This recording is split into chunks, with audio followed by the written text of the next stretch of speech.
we're here with Casey Walker, BC head lacrosse coach.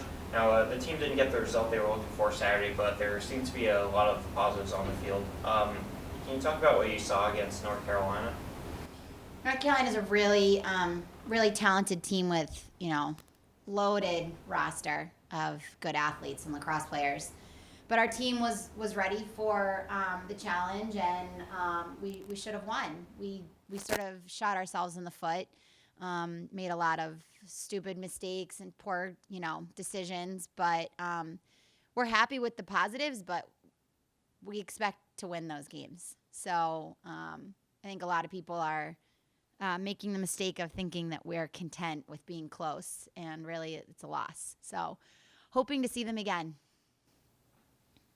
All season you've had Zoe Ochoa and Lauren Daly split time in games, but Saturday you left her in.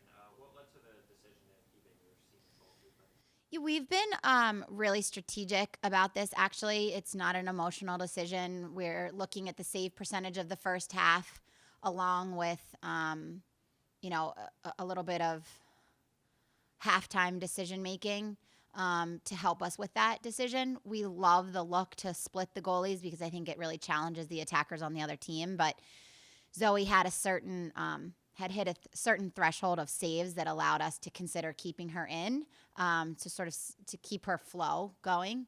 And that's sort of what led us to the decision. But both goalies bring us an incredible amount of confidence. So we're proud and psyched to have both girls. Over the last couple of weeks, your offense has been really clicking, and you've seen scoring from almost every attack on the roster. What's led to their success as of late?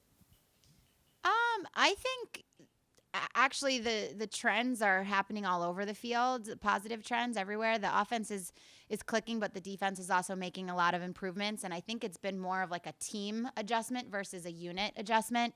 I think the girls in general decided that they wanted to work a little bit harder a couple of weeks ago, and we have the whole team working on their off-the-field connections. And so actually it may just show a little bit easier with the attack because you can measure it with points, but actually the whole team is connecting on a different level. So, it's more of all of them, really, than just the offense. And lastly, you have 2 home games this week. Can you talk a little about Yale and Virginia and what you expect to see from both? Yale is always a good game. They're really very well coached, and they're athletic and fast. And I think it's going to be an awesome challenge for us because some of the things that they're really good at, we're trying to improve on. So it'll be, a really good challenge. Plus, it's a Wednesday home game, so I hope that the girls will, stand up to the challenge. Haven't thought much about UVA, honestly, just because every year Yale gives us a good game, so we can't afford to overlook anything other than what's happening tomorrow. But UVA is a good team, so when it comes time to start preparing for them, we'll have to buckle down as well. But for right now, we have a very good Yale team to be ready for.